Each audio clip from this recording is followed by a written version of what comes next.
Okay, today I will be teaching you about the unit circle. Hi, my name's Amy, and we're going to get started here, learning about some pre-calc. Alright, now learning the unit circle will help you all throughout your math career, basically, in high school, especially in pre-calculus class. It doesn't go away, so it's something good to learn. And I will teach you just some helpful tips and uses to remember where everything is on the circle. Alright, so let's start first with the degrees on the circle. That would be good, right? Alright, so we start off here, and we're at 0 degrees, right? Just 0. Then our first degree is 30 degrees, because that is the degree of that angle.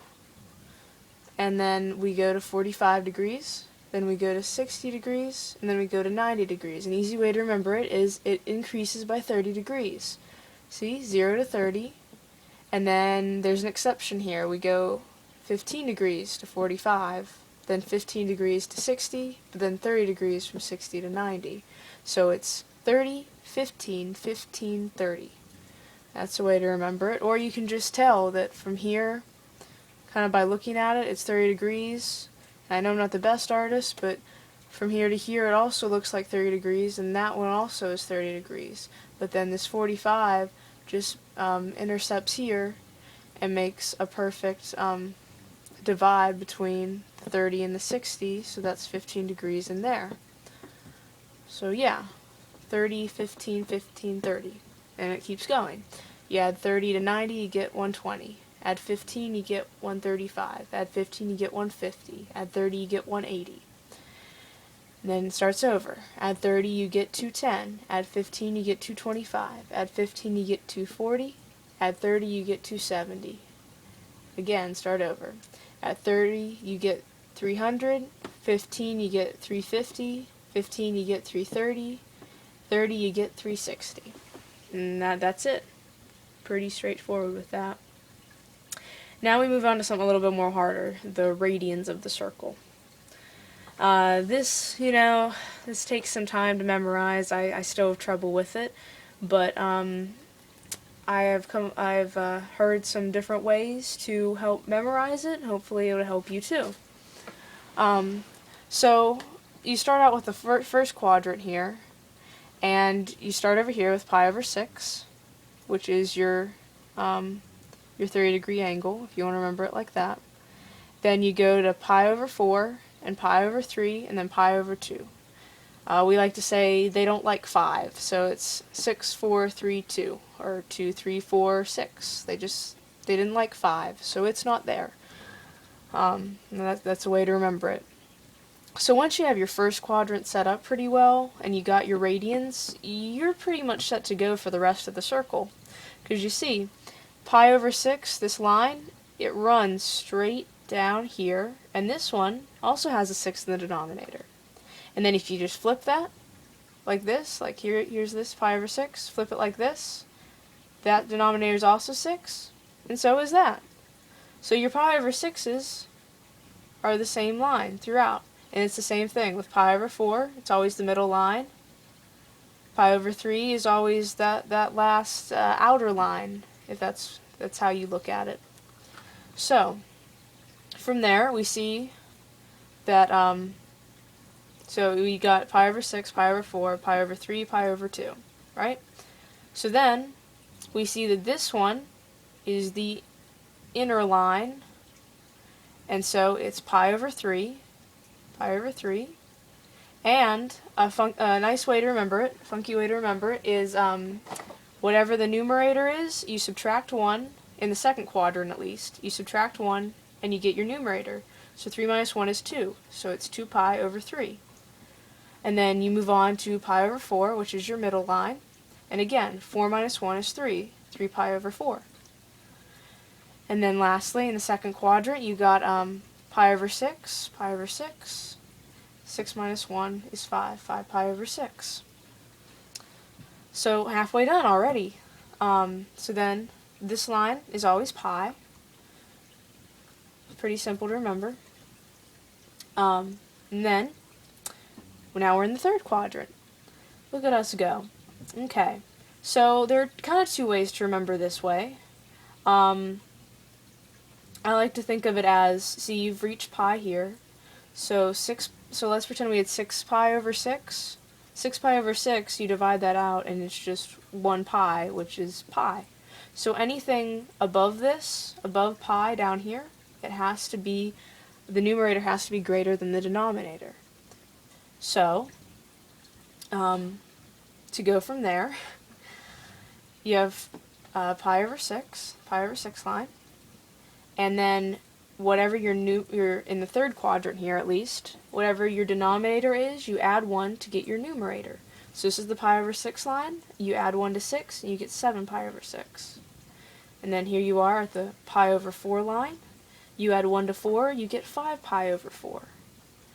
Your pi over 3 line, you add 1 to 3, you get 4 pi over 3.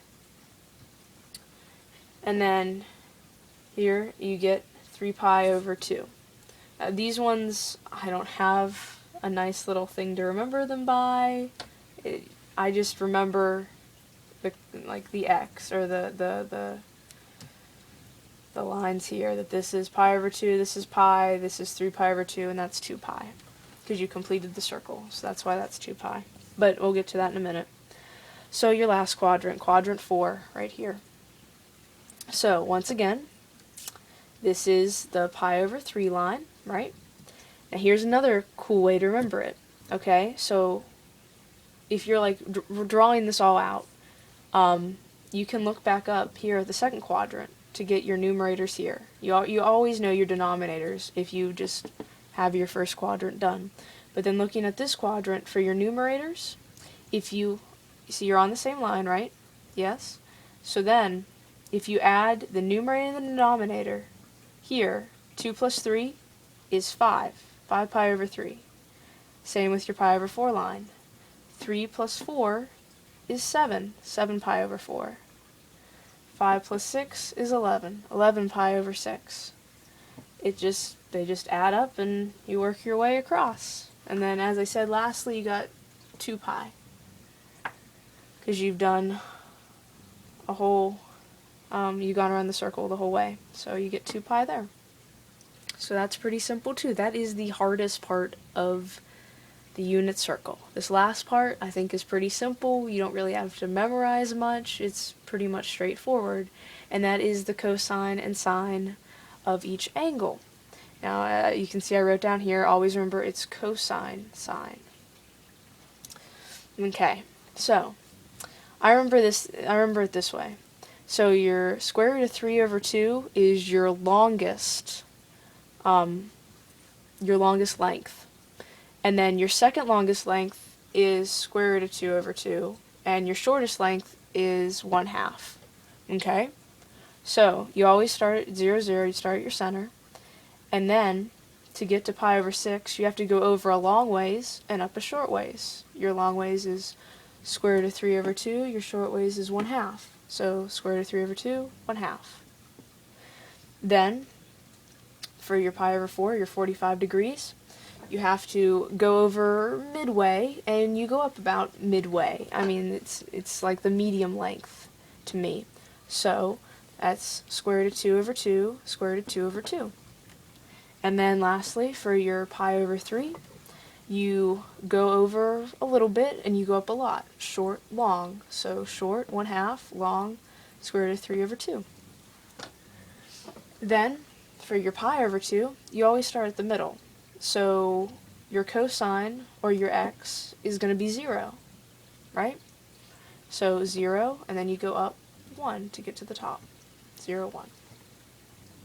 Then, for 2 pi over 3, you go over short length and up a long length. Now, because this is 0, 0, we're going negative now. So negative short, positive long, because you're still going up. So negative 1/2, positive square root of 3 over 2. And then, for 3 pi over 4, you go over medium way, negative square root of 2 over 2, and up, positive square root of 2, square root 2 over 2. And you can always remember that the pi over 4s, their cosine and sine will always be square root of 2 over 2. You can just remember that for pi over 4. But you just have to make sure you get your negatives and positives right. If you go this way, it's always negative. You go this way, it's always positive. If you go up, it's positive. If you go down, it's negative, just like on a regular graph. Alright, anyways, we go to 5 pi over 6. We go over negatively a long way and up a short way. So negative square root of 3 over 2 and up 1/2. Then we are at pi. Again, we start from our center and we go over -1, but we don't go up or down, so it'd be -1, 0. Almost done. Okay, almost there. So for 7 pi over 6, you go over long, negative, and down short, negative. So negative square root of 3 over 2, -1/2. Then for 5 pi over 4, again it's a pi over 4, so you know it's square root of 2 over 2, square root of 2 over 2. You just got to make sure you get your negatives right, but because it's negative, negative, they're both negative. So negative square root of 2 over 2, negative square root of 2 over 2. Then for 4 pi over 3, you go over short negative, which would be -1/2, and down long negative, so -1/2, negative square root of 3 over 2. And then for 3 pi over 2, which is your one going down straight down, again, start at your center, 0, 0, and you don't move left or right, so your cosine is 0, but you go down 1, so 0, -1. Then 5 pi over 3, you go over half, you go down long. So short, long, over half, down negative square root of 3 over 2, because you're going down, so it's going to be negative. Then 7 pi over 4, again it's pi over 4, so it's going to be square root of 2 over 2, square root of 2 over 2, but you're going over positive, down negative, so it'd be positive square root of 2 over 2, down negative square root of 2 over 2. Then you got 11 pi over 6, you go over long, down short, so square root of 3 over 2, -1/2. And then lastly, at 2 pi, again 0, 0, over 1, up nothing, so it's 1, 0. So that's how I think of the unit circle. That's how my brain works when I try to write it all out. I hope this video has helped you and in learning the unit circle.